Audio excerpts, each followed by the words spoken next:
So originally I was going to script this video, but it turns out script writing is taking longer than I have patience for. And also, season 2 of the show I'm talking about today is already out and ongoing, and I can't write fast enough to keep up with it, I don't think. So really, we're just going to ramble on and see how this goes. Today we are talking about Apple TV's Severance, which is, I believe, the #1 trending show on Apple TV right now, as it should be, and also really starting to pick up in terms of numbers and people actually having heard of the show, which, one, I'm glad about, because more people need to watch this show, in my opinion, because oh my god, buckle up. I have so many talking points about this, it's not even funny, and it's the type of show that's going to leave you thinking, what the fuck am I watching? And also, how the fuck did we go from this to this?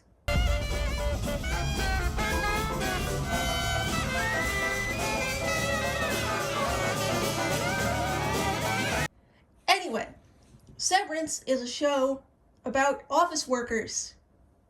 Like The Office, except it's not funny, except it is kind of funny sometimes, but mostly it's dystopian and horrible. Basically, we follow this guy, Mark S., who is a worker at this company called Lumen, and what he does is unknown to him when he leaves work because he is part of what is called the severance floor. Now, severed employees are basically people that have a brain chip inserted into their brain that alters their memory and perception to allow them to go to work and have a completely separate experience. And then when they leave, they will not remember anything they did at work. And same thing with being outside. When you're outside of work, you don't know what you did at work, right? But your work persona, basically, doesn't know what you're like outside. So imagine, if you will, walking into your office at your day job and then walking right back out. That's how your workday went, except, like, your 9 to 5 hours have passed. So, basically, Mark starts to discover things are not what they seem at Lumen, and things are getting weird. And the company might not be the greatest. One of his work friends basically found a way to hijack his chip and break out of this system, and he's like, Mark, you need to go back to Lumen and figure out what's going on. He's like, I have this information, I have a little bit of information about the corridors and how the place is built and what you're doing in there, and what we're doing is unethical and you need to stop it because I can't be seen back in there because my work people think I'm fired and they basically are after me. And he's like, what the fuck are you talking about? This is ridiculous. I'm just trying to, like, not drink myself to death, dude.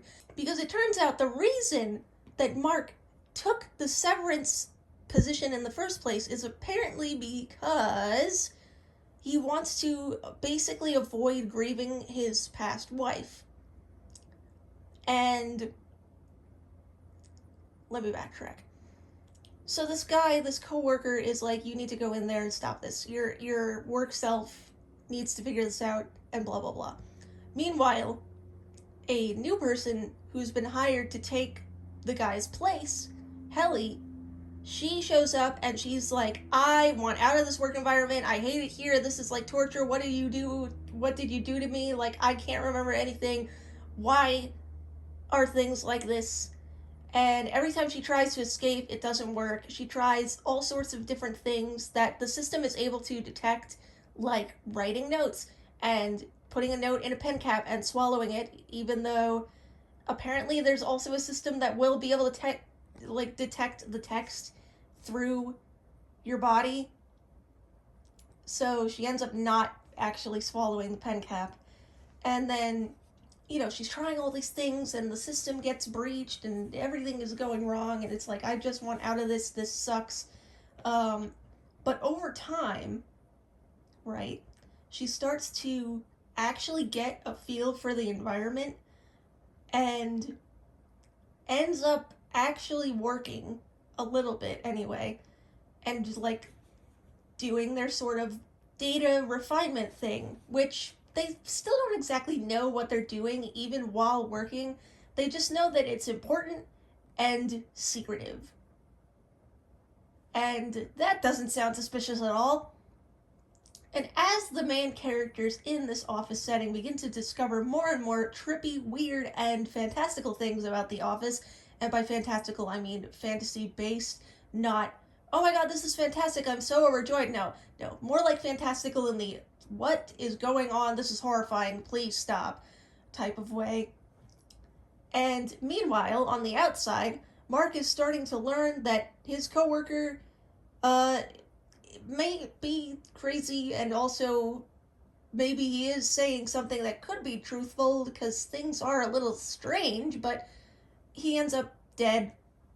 He collapses outside of a gas station because he pretty much suffers this sickness because he tried to get the thing out of his brain and died.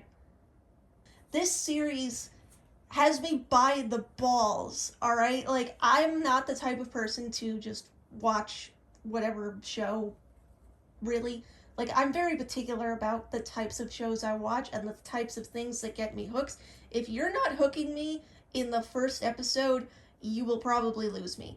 In the first 3 episodes is usually my threshold for, okay, I might continue watching this, or this is getting predictable and boring and I'm gonna leave it alone.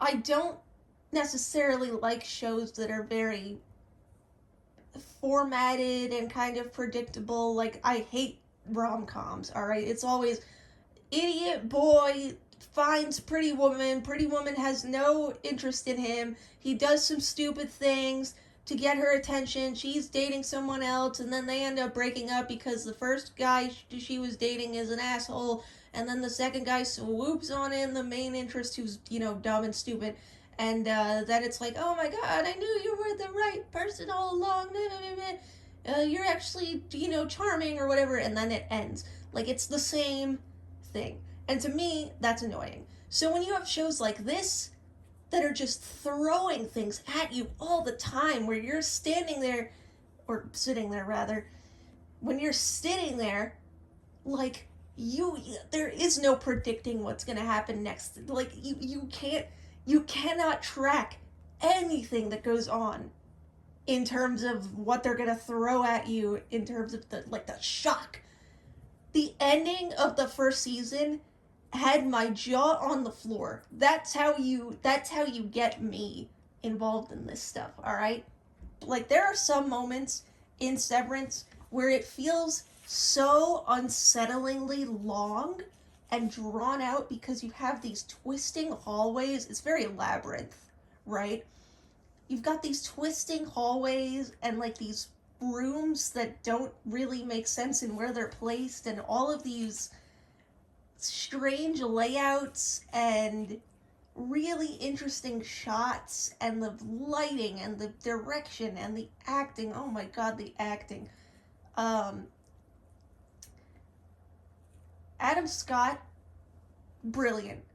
Genuinely a brilliant actor with the way he's able to switch characteristics and body language. It's been talked about in interviews a lot, but the way that he's able to go from sort of this, kind of slouched, down, kind of talks deep and low and gruff-ish, uh, outside Mark to the inside Mark that's very like prim and proper and kind of more upbeat in what I imagine is pretty much moments, very quick moments rather, because of how the scenes are shot, is just so good.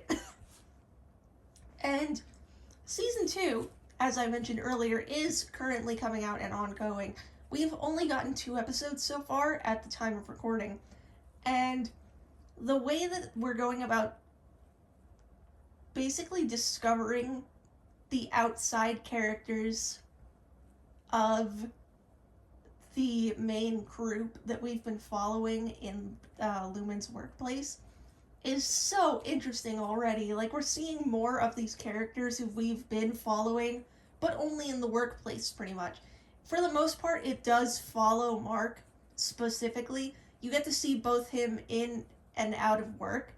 You don't really see anybody else until the last of the season. Like, you don't see their outside selves until like the very end, and it's perfect because there's so much build up to like, we what are we like on the outside? Like, do we have kids? Are we married? Like, are we single? Are we on a yacht? Are we poor? Are we rich? Like, you know, they're basically born when they walk into that office building. Like, they know how to do tasks and how to do like the idea of like having a yacht or a car or an apartment building, but they don't really know what that's like because they've never seen it.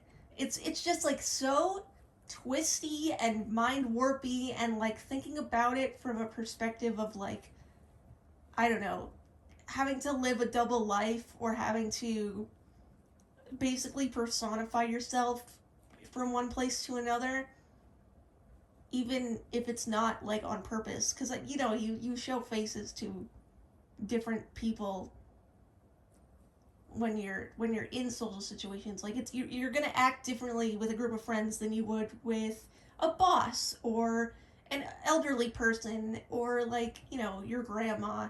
Those are different social interactions that you sort of show different faces for. At least that's kind of how I think about it. Then again, I'm like autistic, and masking is kind of part of me at this point and how I operate socially. So take that with a little bit of a grain of salt. My perspective is very much, in many ways, I can sort of relate to the double life thing, in that sense. So to me, I also connect deeply with these characters because of my own experiences, and um, I especially like their dynamics. I mean, they're not like these conventionally attractive Hollywood superstars or anything, and they're not like meant to be this standard beautiful, like, attractive role that's like, they're supposed to look like average people is what I'm trying to say. Like, just normal, quote unquote, looking people. Like, people you could see down the street and you wouldn't bat an eye. Not like your Hugh Jackman or your Ryan Seacrest type people. Not to say that they're not uh, beautiful, though, in their own ways. I mean, personally, I think that for all the like flaws, they have very appealing faces. Okay, now I'm getting off track. I'm art artist side here is coming out. I'm just like, they're very aesthetically pleasing people to look at anyway. But um, yeah, I like the character dynamics. I love the energy that this show has. It starts very slow, but the payoff is so worth it.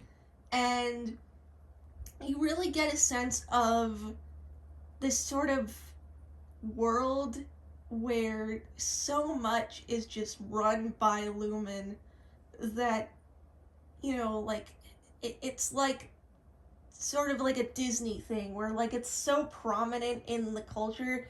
Like, there's debates in the outside world of like, should people be severed at all? So you've got like that moral dilemma, and then there's like people who are like, Lumen is great, even though we don't know what they do.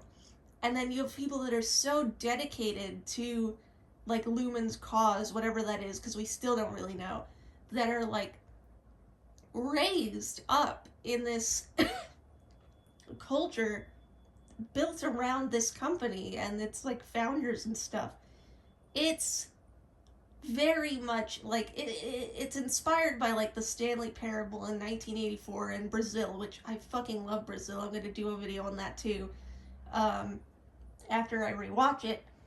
But these types of shows are what I love about shows and movies and filming, and like the art of it and the expression of it and the storylines, and this is what I want more of so badly. Shows that make people think and shows that make people gasp in shock and like things that you can't predict and like piece together until the very end.